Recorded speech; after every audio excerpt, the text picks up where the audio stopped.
hoàng nhà lá suốt và nói muốn gặp gió luôn ngoài nhà ai tông dầu tiếng hôm thì dầu nhà con thì không thấy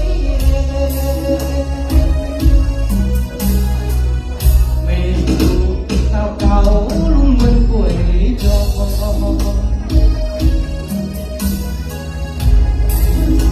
luôn đó mình là chú trắng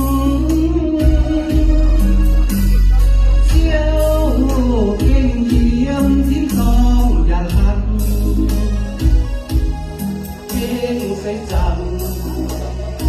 nhau dâm hàng thiên tôn dân liêu lấy sinh hồ thế này